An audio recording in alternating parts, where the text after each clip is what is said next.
하나님의 말씀 누가복음 2장 8절에서 14절 말씀입니다.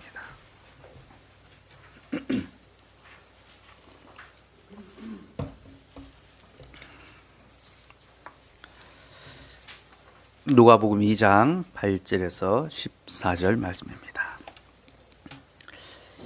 하나님의 말씀을 들으시기 바랍니다. 그 지역의 목자들이 밤에 밖에서 자기 양떼를 지키더니 주의 사자가 곁에 서고 주의 영광이 그들을 두루 비추매 크게 무서워하는지라. 천사가 이르되 두려워하지 말라. 보라, 내가 온 백성에게 미칠 큰 기쁨의 좋은 소식을 너희에게 전하노라. 오늘 다윗의 동네에 너희를 위하여 구주가 나셨으니 곧 그리스도 주시니라. 너희가 가서 강보에 쌓여 구유에 뉘어 있는 아기를 보리니 이것이 너희에게 표적이니라 하더니 호련히 수많은 천군이 그 천사들과 함께 하나님을 찬송하여 이르되 지극히 높은 곳에서는 하나님께 영광이요 땅에서는 하나님의 기뻐하신 사람들 중에 평화로다 하니라. 아멘. 지극히 높은 곳에서는 하나님께 영광이요 땅에서는 하나님의 기뻐하신 사람들 중에 평화로다 말씀하신 주님, 오늘도 그 기쁨의 말씀을 우리에게 들려주셨으니 이제 그 말씀 가르쳐 깨닫게 하심으로 우리에게 참된 평안 얻게 하여 주옵소서. 예수의 이름으로 기도드리옵나이다. 아멘. 어제 성탄절이었는데 다들 유익하게 즐겁게 잘 보내셨는지 모르겠습니다. 어제는 성탄절이고 오늘은 성탄주일입니다. 저희 교회는 성탄절을 지키는 것보다도 성탄주일을 더욱 중요하게 지키는데, 그 이유는 성도의 모든 시간은 주일을 중심으로 돌아가기 때문입니다. 그리고 사실 매주일은요, 주께서 우리에게 찾아오시는 성탄의 절기입니다. 매주일이 성탄절이죠. 예배 때 우리 주께서 항상 성령으로 찾아오시니까 우리는 매주일 예배 때마다 우리에게 찾아오시는 주님을 맞이합니다. 그래서 성탄절을 안 지킨다 그렇게 말씀하시면 안 되고, 성탄주일을 뜻깊게 의미 있게 또 바르게 우리가 지켜 누린다 그렇게 이제 생각하시고 또 다른 분들에게 설명하시면 좋겠습니다. 어쨌든 성탄절은요, 사람들에게 참 기쁘고 좋은 그런 날입니다. 쉬는 날이어서 기쁘기도 하고요. 한 해의 마지막 날이 가까이 오면서 어떤 연말 연시의 그런 분위기가 나고, 그래서 청춘 또 이 남녀들은 아주 이제 좀 의미 있게 또 좀 멋지게 성탄절 이 시즌을 보내려고 하고 파티도 하고 그렇게 보내고요. 또 가정들마다 또 친구들 또 친지들 또 유익한 시간을 보내려고 하는데요. 성탄절은 기쁜 날이기도 하지만 또 한편으로는 부담스러운 날이기도 합니다. 우리 어린 자녀들도 부모님들 같은 경우에는 자녀들에게 선물을 사줘야 한다는 그런 부담이 있죠. 예수님이 태어나신 날인데 왜 아이들이 선물을 받아야 하는지 모르겠지만, 누가 그러더라고요. 뭐 성탄절에 막 사람들이 흥청망청 즐겁게 노니까 예수님 오신 날인데 왜 너희가 놀고 즐거워하느냐, 왜 너희가 기분을 내느냐, 그런 어떤 말도 하던데, 어쨌든 성탄절이 다가오면 또 우리 어린 자녀들에게는 선물을 사준다는 그런 부담과 고민이 또 있습니다. 또 목사님들에게는요, 성탄 설교를 해야 된다는 그런 부담이 있습니다. 많은 목사님들이 성탄절이 다가오면 올해는 또 무슨 성탄의 설교를 해야 하나 그런 고민과 부담을 갖습니다. 제가 지난 주간에 목사님들 몇 분 연락을 드리니까 다들 성탄 설교 뭐 하냐면서 고민하고 부담을 갖더라고요. 그래서 저는 이렇게 합니다 하고 대지와 내용을 대략 알려드리니까 고맙다면서 또 함께 나누자면서 그렇게 이야기도 하시던데, 어쨌든 성탄 설교 한다는 것은 참 고민이 되기도 하고 또 부담이 되기도 하는 그런 또 것이기도 합니다. 그러나 예수 그리스도께서 이 땅에 오셨다는 것은 인류 역사에 있어서 가장 기쁘고 또 좋은 일이죠. 그렇죠? 복된 일이죠. 그러므로 이 복된 소식을 전하는 것은 말씀의 사역자에 있어서 큰 기쁨과 영광의 일이기도 합니다. 저는 오늘 그 기쁨에 사로잡혀서 하나님의 말씀을 전하려 합니다. 오늘 설교의 제목은 우리를 위하여 오신 예수님이며 대지는 다음과 같습니다. 첫째, 예수님은 우리를 인정하시기 위해 자신을 부정하셨습니다. 둘째, 예수님은 우리를 부요하게 하시기 위해 가난해지셨습니다. 셋째, 예수님은 우리를 먹이시기 위해 양식이 되셨습니다. 자, 먼저 예수님께서 우리를 인정하시기 위해 자신을 부정하셨다라는 것부터 보도록 합시다. 예수님은 하나님과 동등이시며 하나님의 본체시죠, 그죠? 예수님은 하나님이십니다. 그럼 이 말은요, 예수님께서 무한하고 영원하신 분이시라는 겁니다. 하나님의 속성이 무엇입니까? 무한과 영원 아닙니까, 그죠? 우리 하나님이 하나님 되심은 그분이 무한하시며 영원하시다라는 것을 의미합니다. 반면에 피조물은요, 유한하고 제한적인 존재입니다.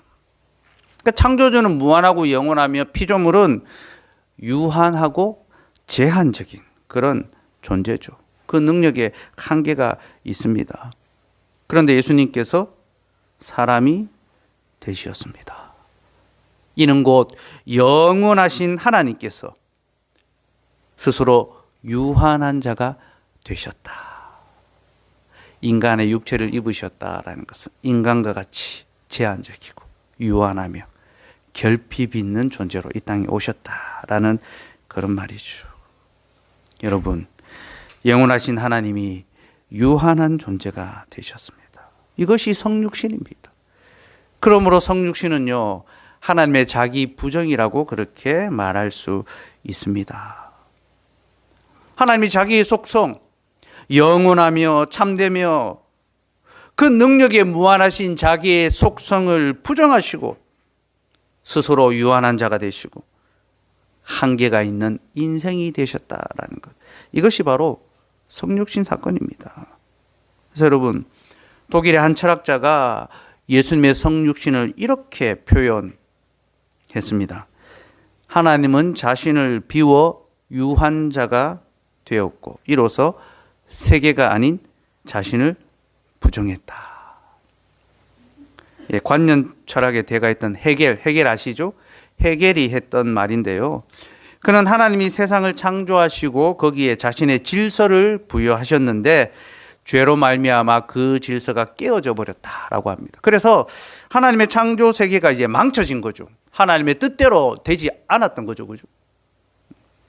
그런데 하나님께서는 그 망쳐진 세상을 파괴하는 것이 아니라 도리어 자기를 부정하심으로 그 세상을 보존해 주셨다. 그렇게 설명합니다. 토기장이가 그릇을 만드는데 자기의 원대로 뜻대로 안 나왔습니다. 어떻게 합니까? 그릇을 깨트리지 않습니까? 그죠? 하나님께서 세상을 창조하셨는데 그 세상이 하나님의 뜻대로 나오지 않았습니다. 인간이 범죄함으로 말미암아 하나님의 뜻이 어그러졌고 하나님의 질서가 깨어졌습니다. 그렇다면 하나님께서는 세상을 파괴하시고 다시 만드시면 됩니다. 그러나 우리 하나님께서는요, 그 방법을 택하지 않으시고 도리어 자기를 부정하셨습니다. 자기를 파괴하셨습니다. 그리고 세상을 보존해 주시고 세상을 인정해 주셨죠. 그죠? 이것이 바로 성육신의 의미라는 것입니다. 여러분, 이 안에 상당한 통찰이 있지 않습니까? 우리 하나님께서는 자신이 만든 세상이 타락했을 때 타락한 그 세상을 파괴하는 것이 아니라 도리어 자신을 파괴하심으로 이 세상이 계속 보존되게 해 주셨습니다. 그래서 여러분, 성육신 사건은요, 진실로 우리를 향한 하나님의 무한한 은혜와 사랑을 보여줍니다. 요한복음 3장 16절 17절 말씀 같이 읽읍시다. 시작. 하나님이 세상을 이처럼 사랑하사 독생자를 주셨으니 이는 그를 믿는 자마다 멸망하지 않고 영생을 얻게 하려 하심이라. 하나님이 그 아들을 세상에 보내신 것은 세상을 심판하려 하심이 아니요 그로 말미암아 세상이 구원을 받게 하려 하심이라. 하나님이 세상을 얼마나 사랑하셨습니까? 이 세상이 타락하였을 때에 그 세상을 파괴하는 것이 아니라 자기 아들을 내어주시고 자기를 부정하심으로 우리를 보존되게 해주셨습니다. 하나님이 자기의 아들을 세상에 보내신 것은 세상을 심판하려 하심이 아니라 구원하시기 위함입니다. 이것이 바로 하나님의 사랑입니다. 사랑하는 여러분, 예수님께서 자기를 부정하심으로 우리가 하나님께 인정함을 얻었습니다. 하나님이 자기의 독생자를 파괴하심으로 우리를 보존해 주셨습니다. 이것이 우리를 향한 하나님의 사랑이요, 성육신은 하나님의 그 놀라운 사랑, 자기를 부정하심으로 우리를 긍정해 주시고 자기를 파괴하심으로 우리를 보존하시고 우리를 구원해 주신 하나님의 그 사랑이 성육신의 사건 속에 생생히 새겨져 있습니다. 그러니 여러분, 우리가 이 땅을 살 때에 예수 그리스도의 그 성육신의 의미를 기억하며 이 땅을 살아갈 때에 우리 역시 자기를 부인하며 이제 더욱 예수 그리스도만을 긍정하고 인정하며 경배하며 살아가야 할 것입니다. 둘째로, 예수님은 우리를 부유하게 하시기 위하여 가난해 주셨습니다. 여러분, 예수님께서 사람이 되신 것은 이미 그 자체로 자신을 최대한 낮추신 겁니다. 창조주께서 피조물이 되셨으니 이보다 어떻게 더 자신을 낮출 수가 있겠습니까? 그죠? 최대한 충분히 자신을 낮추셨습니다. 아들께서는. 그렇다면 아버지께서는 자기 아들을 세상에 보낼 때 최소한 그의 신분에 걸맞는 모습으로 보내야 하지 않습니까? 곧 사람으로서 최고의 영광, 존엄을 입혀 주셔야지만 하나님의 아들로서의 격이 맞는다는 겁니다. 왕의 아들로 태어나거나 어떤 유력자의 집안에서 태어나는 것을 통하여 이가 내 아들이다, 그렇게 인정하시고 보여주셔야 하는 것이죠. 근데 여러분, 예수님께서 어떤 자를 통하여 이 땅에 오셨습니까? 예수님의 육신의 부모가 어떤 자입니까? 하나님께서 누구를 예수 그리스도의 육신의 부모로 삼으셨습니까? 세상의 고귀한 신분은커녕 아무런 힘도 없고 아무 능력도 없는 평범한 인생의 아들로 예수님께서 오셨지 않습니까? 그죠? 지극히 무능한 평범한 거죠. 그런 자의 아들로 이 땅에 오셨습니다. 예수님께서 얼마나 힘없고 무능한 자의 아들로 오셨는지는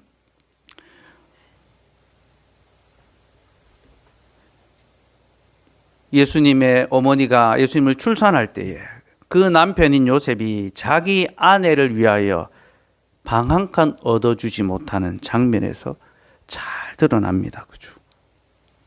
요셉은 자기 아내가 출산을 하게 되었는데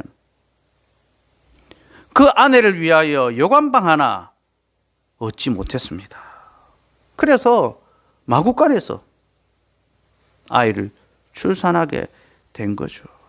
여러분, 세상 어떤 남편이 자기 아내가 출산하는데 안전하게 출산할 그런 공간 하나 마련하지 못하고 짐승들이 있는 그런 곳에서 아이를 낳게 만듭니까? 여러분, 이런 남편은요, 남편으로서의 자격이 전혀 없는 거죠. 그죠?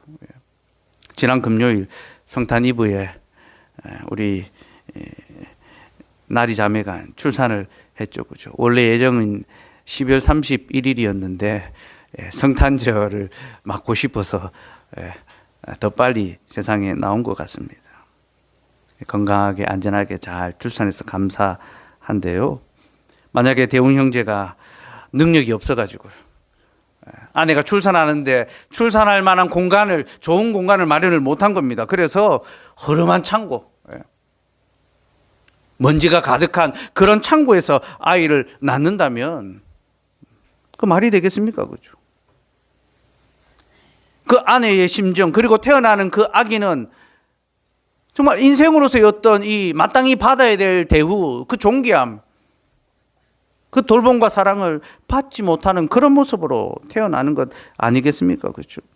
사람으로서 최소한의 대우도 못 받는 거죠. 그렇죠? 예수님께서 바로 그런 모습으로 태어나셨다는 겁니다. 여러분, 우리 주님은요, 만왕의 왕이시고 만유의 주인이십니다. 온 땅이, 온 세계가 다 주께 속하였습니다. 그러나 그 만유의 주 되신 주님이 이 땅에 오실 때 주님을 위하여 세상은 방 한 칸도 내어드리지 못했습니다. 모든 것의 주인이 오시는데 세상은 방 한 칸도 그를 위하여 준비하지 못했던 거죠. 여우도 굴이 있고 새도 깃들일 곳이 있지만 우리 주님은 머리 둘 곳조차 없이 이 땅에 오셨습니다. 이는 주님이 인생 중에서도 가장 비천한 모습으로 오시고 또 세상에서 가장 가난하고 낮은 자로 오셨다라는 것을 우리에게 보여주죠. 그러면 여러분, 주께서 왜 이토록 가난하고 낮은 모습으로 이 땅에 오셨습니까? 이는 곧 그 자신을 위한 것이 아니라 우리를 위한 것이죠. 곧 가난한 우리를 부유케 하시기 위하여 주께서 가난해지신 것입니다. 고린도후서 8장 9절 말씀 같이 읽읍시다. 시작. 우리 주 예수 그리스도의 은혜를 너희가 알거니와 부유하신 이로써 너희를 위하여 가난하게 되심은 그의 가난함으로 말미암아 너희를 부유하게 하려 하심이라. 여러분, 예수 그리스도는 부유하신 분이십니다. 모든 것을 가지고 계신 분이십니다. 그러나 그 부유하신 이께서 가난해지셨습니다. 그는 세상에 올 때 얼마든지 궁전에 오실 수 있고 자신을 위하여 모든 것을 준비하게 할 수 있습니다. 그러나 그는 자기를 위해서는 방 한 칸도 준비하지 않으셨습니다. 자신을 위해서는 어떤 영광과 존귀도 취하지 않으셨습니다. 도리어 가난하고 낮은 모습을 택하셨습니다. 왜 그렇게 하셨습니까? 우리를 부유하며 우리를 존귀하게 해 주시기 위해서죠. 네. 제가 늘 이 고린도후서 8장 9절 말씀을 부자 청년과 연결해서 설명합니다. 예수님께서 부자 청년입니다. 그렇죠? 그는 자신의 가진 모든 것을 팔아 가난한 우리에게 나누어 주심으로 우리로 부유함을 얻게 하셨습니다. 그리고 그는 자신의 생명까지 팔아서 우리에게 영원한 생명을 주셨죠. 그렇죠? 그는 진실로 부자 청년이시고 그로 인하여 우리가 부유함을 얻게 되었습니다. 여러분, 이것이 바로 예수 그리스도의 성탄에 담긴 의미며 우리는 이 성탄을 맞을 때마다 예수님이 이 땅에 오심을 기억할 때마다 가난한 우리가 부유해졌다라는 사실, 곧 예수 그리스도로 말미암아 우리가 부유한 자가 되었다는 사실을 기억하며 주님께 감사와 찬송을 드려야 합니다. 혹 설령 지금 우리가 물질적으로 충분히 부유하지 못하다 하여도 말입니다. 내가 남들보다 부유하지 못하고 내가 남들만큼 누리지 못하고 나에게 무언가 결핍과 부족함이 있다 하여도 우리는 우리가 가난하다라고 생각하는 것이 아니라 예수 그리스도로 말미암아 우리가 이미 받았고 부유하다라는 것을 기억하고 하나님께 감사해야 되며 우리가 분에 넘치도록 존귀한 자들이 되었다라는 것 잊지 맙시다. 그래서 세상의 부한 자들을 부러워하는 것이 아니라 도리어 그들을 긍휼히 여기며 나누어 줄 수 있는 자가 되어야 합니다. 셋째로 주님은 우리를 먹이시기 위하여 양식이 되셨습니다. 오늘 본문 10절 말씀을 한번 볼까요? 같이 읽읍시다. 시작. 천사가 이르되 무서워하지 말라. 보라, 내가 온 백성에 미칠 큰 기쁨의 소식을 너희에게 전하노라. 11절도 오늘 다윗의 동네에 너를 위하여 구주가 나셨으니 곧 그리스도 주시니라. 자, 천사가 이제 목자들에게 찾아와서 온 백성에 미칠 큰 기쁨의 소식을 전한다라고 하면서 오늘 다윗의 동네에 너희를 위하여 구주가 나셨다. 그렇게 선언합니다. 그리고 12절에서는요, 이렇게 이야기합니다. 12절도 읽읍시다. 시작. 너희가 가서 강보에 쌓여 구유에 뉘어 있는 아기를 보리니 이것이 너에게 표적이니라 하더니.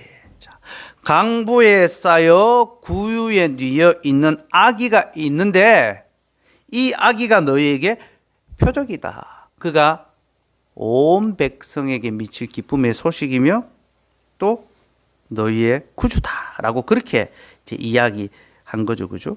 근데 특별히 천사들은요, 강보에 쌓여 구유에 뉘어 있는 아기가 너희에게 표적이다라고 했습니다. 여러분, 복음서에서 표적이라는 말은요, 아주 중요한 의미가 그 안에 담겨 있습니다. 이 표적은요, 예수님이 행하시는 구원사에게 아주 특별한 어떤 의미가 있다라는 것을 가르쳐 줄 때만 사용되는 그런 단어입니다. 그럼 예를 들어서요, 예수님께서 이 땅에 오셔서 행하신 첫 번째 표적이 있습니다. 뭡니까? 갈릴리 가나 혼인잔치에서 물로 포도주를 만드신 사건이죠. 요한은 그것이 첫 번째 표적이다라고 합니다. 그 첫 번째 표적을 통하여 예수님께서 우리에게 보여주는 이 구속사의 교훈, 메시지가 있다는 겁니다. 그 안에 무슨 교훈이 담겨 있습니까? 혼인잔치에 포도주를 공급하는 것은 신랑의 책무죠, 그죠? 근데 포도주가 끊겼습니다. 이 혼인잔치의 기쁨, 즐거움이 사라지게 된 거죠, 그죠? 예수님께서 포도주를 공급해 주십니다. 이는 곧 자신이 우리의 참된 신랑이시다. 그래서 그 혼인잔치의 즐거움이 끊어지지 않고 계속되게 해 주셨죠. 내가 너희에게 어린 양의 혼인잔치가 계속되게 해줄 것이다.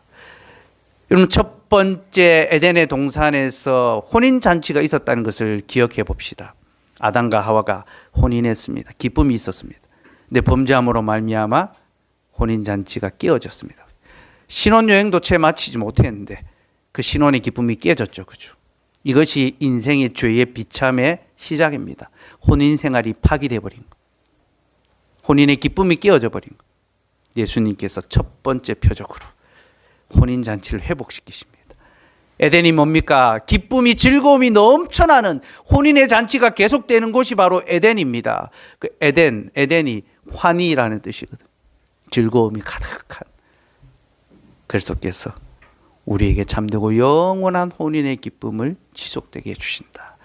그게 첫 번째 표적이 보여주는 구속사의 메시지입니다. 그러니 여러분, 오늘 천사들이 말하고 있는 이 표적 안에도요, 예수님의 특별한 구속사적 의미가 담겨 있습니다. 그렇다면 구유에 뉘어 있는 아기가 우리에게 보여주는 표적이 도대체 무엇일까요? 자, 먼저 구유가 뭔지부터 봅시다. 여러분, 구유가 뭡니까? 구유는 가축들의 먹이를 담는 그런 통이죠, 그죠? 우리로 치면 이 소의 여물통과 같습니다. 그 안에 이제 즙을 넣고 또 곡식을 넣어서 이제 짐승들을 먹게 만들죠, 그죠? 근데 요셉과 마리아가 그 구유 안에 아기 예수님을 이제 누였습니다, 그죠? 그 구유 안에 이 아기를 누인 것은 그것의 모양이 이제 요람과 비슷하기 때문에, 아기를 눕히는 그 요람, 침대와 비슷하기 때문에 그렇게 이제 놓았던 걸로 보입니다. 근데 여러분, 그게 모양이 비슷하다 해도요, 좀 뭔가 이상한 행동입니다. 왜냐하면요, 갓난아기는요, 엄마가 안고 있는 게 가장 안전하고 또 보기에 좋습니다. 또 아니면 뭐 아빠가 안아도 되죠, 그죠? 목자들이 아기 예수를 경배하러 갈 때는 예수님이 이제 예수님을 낳은 그 직후였거든요. 그렇다면 목자들이 갔을 때에 어머니 품에 안겨 있는 아기를 보는 것이 더 의미 있잖아요, 그죠? 더 보기가 아름답고 좋습니다. 그림이 더 잘 나오는 겁니다. 그리고 구유는 깨끗하고 위생적인 그런 통이 아닙니다. 그래서 갓난아기를 눕히기가 상당히 조심스럽습니다. 예전에 제가 시골 할아버지 댁에 가면요, 이제 소가 이제 밥을 먹는 그 여물통이 있는데 그 여물통이 더럽고 참 지저분했던 그런 기억이 납니다. 여러분, 짐승의 어떤 먹이통이 어떻게 깨끗하겠습니까? 그죠? 여러분, 우리가 개나 고양이를 사랑해서 집에서 키우면서 거기 이제 먹이를 주는데 그 밥그릇이 깨끗하다고 내 밥을 거기서 담아 먹고 그러진 않잖아요. 그죠? 근데 가축들의 이 구유는 더 지저분하죠. 더럽고 냄새나고 지저분합니다. 그래서 구유의 아기를 눕힌다는 것은요, 그렇게 상식적인 그런 일은 아닙니다. 못할 것도 아니지만 그렇다고 꼭 그렇게 해야 될 필요도 없는 일입니다. 근데 요셉과 마리아는 예수님을 구유에 뉘었습니다. 그리고 이것보다 더 중요한 것은 천사들이 아기 예수가 구유에 뉘어 있는 것을 표적이라고, 구유에 있는 아기를 보리니 이것이 너희에게 표적이다라고 말합니다. 예수님께서 반드시 구유에 뉘이셔야 되고 그 모습을 통하여 우리에게 주는 하나님의 구속사의 메시지가 있다는 거죠. 그 교훈이 뭡니까? 예수님께서 자기 백성들을 먹이시기 위한 양식으로 이 땅에 오셨다는 겁니다. 예수님은 온 백성들의 양식이 되기 위하여 이 땅에 오셨고, 또 그는 구유에 누이심으로 자신이 백성들을 위한 생명의 떡인 것을 나타내 보여주셨습니다. 이에 대하여 우리가 좀 더 정확히 알려면 성경에 나오는 어떤 상징의 언어에 대해서 좀 알 필요가 있습니다. 제가 간혹 좀 말씀을 드렸는데요. 성경에 여러 가지 이제 어떤 모습, 또 어떤 대상을 통해서 또 사람이나 어떤 하나님의 영광을 이제 드러내 보여주는 그런 표현들이 있는데요. 특별히 성경에서 동물들이요, 사람을 보여주는 그런 의미로 종종 사용됩니다. 성경이 동물을 구별을 하는데 동물을 가축과 들짐승과 악한 짐승으로 나눕니다. 그리고 이렇게 나눌 수 있는 기준이 길들일 수 있느냐 없느냐, 그걸 가지고 구별을 합니다. 사람이 잘 길들일 수 있는 동물은 가축이 됩니다. 잘 길들이고 말을 들을 수 있는 것은 가축이 되고요. 그리고 잘 길들여지지 않는 그런 짐승은 이제 들짐승이 됩니다. 들에서 이제 소와 들소가 그렇게 이제 나뉘죠, 그죠? 그리고 잘 길들여지지 않으면서 사람에게 해를 끼치는 그런 동물이 있는데요, 이는 악한 짐승으로 묘사가 됩니다. 그렇게 성경은 가축과 들짐승과 악한 짐승을 나누는데요, 이런 구별법은 동물을 위한 것이 아니라 사람을 위하여 주시는 교훈입니다. 곧 하나님에게 잘 길들여지는, 그 주인이신 하나님께 잘 길들여지는 언약 백성들은 가축이 되는 거죠. 소와 양과 이 가축으로 이스라엘 백성들이 묘사됩니다. 그죠? 내 양무리, 내 소떼. 그죠? 또 잘 길들여지지 않는 그런 이들은 이방인들을 가리킵니다. 그러니까 이스라엘과 더불어 함께 살고 또 가까이 인접해 있는 이웃으로 살지만 아직 이제 하나님의 말씀에 복속하지 않는 그런 자들이죠. 들짐승들입니다. 이들은 언약 백성 안으로 들어올 가능성도 있고 밖으로 나갈 가능성도 있습니다. 그죠? 하나님의 복음, 하나님께 순종하는 이스라엘을 통하여 그들도 하나님께 순종하는 자녀가 자들이 될 수 있고 밖으로 나갈 수 있는 그런 자들이 되는 거죠. 그리고 언약 백성을 대적하고 핍박하는 이들이 있죠. 포악한 자들이 있죠. 이들이 바로 악한 짐승입니다. 자, 이렇게 성경은 동물의 구별을 통하여 어떤 이 사람의 모습, 하나님 앞에서 인생의 모습을 이렇게 보여주는데요. 이러한 원리를 이해하고 나면요, 오늘 우리는 예수님께서 구유에 누이셨다는 사실이 무엇을 의미하는지 보다 정확하게 알 수 있습니다. 그리고 이것이 왜 우리에게 표적이 되는지 깨닫게 됩니다. 예수님은 가축들을 먹이시는 구유에 누이셨습니다. 잘 길들여지는 가축, 그 가축을 먹이는 구유 속에 누이셨죠.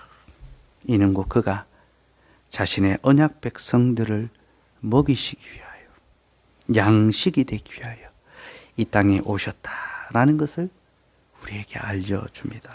특별히 천사들은 오늘 다윗의 동네에 너희를 위하여 구주가 나셨다라고 하는데요. 여기서 말하는 다윗의 동네가 어디입니까? 베들레헴이죠. 그죠? 베들레헴. 여러분, 베들레헴의 뜻이 무엇입니까? 떡집, 빵집, 베이커리라는 뜻 아닙니까? 그죠? 벳은 집이고 레헴은 떡, 빵입니다. 그죠? 그래서 베들레헴은 떡집 혹은 빵집이라 할 수 있으며, 다윗의 동네에 구주가 나셨다라는 것은 떡집에 떡이 생겼다.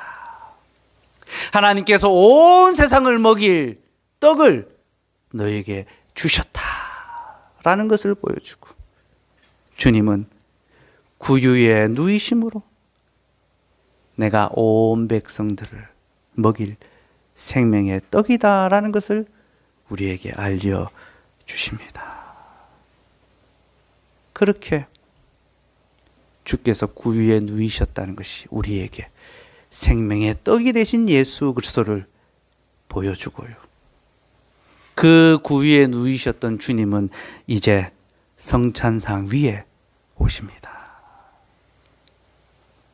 우리는 성찬상 위에 놓인 그 빵과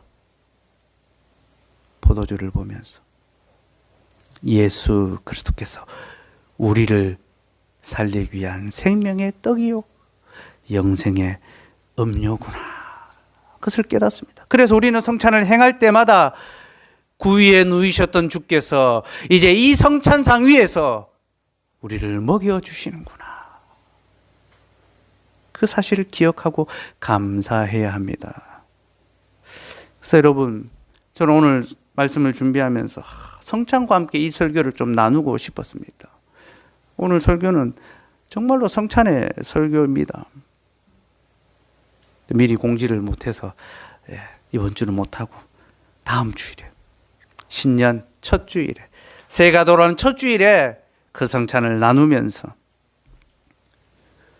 구유에 누이셨던 주께서 오늘 이 성찬상에서 우리를 위한 생명의 떡이 되셨구나, 그 사실을 기억하며 그 떡을 받아 먹고 이제 우리가 오직 예수 그리스도만으로 살아가는 그런 자들이 되었으면 좋겠습니다. 성탄의 예수 그리스도는 생명의 떡이 되심으로 우리가 오직 주님으로만 살아갈 수 있다는 것을 가르쳐주고 계십니다. 말씀을 맺겠습니다. 예수님은 우리를 위하여 이 땅에 오셨습니다.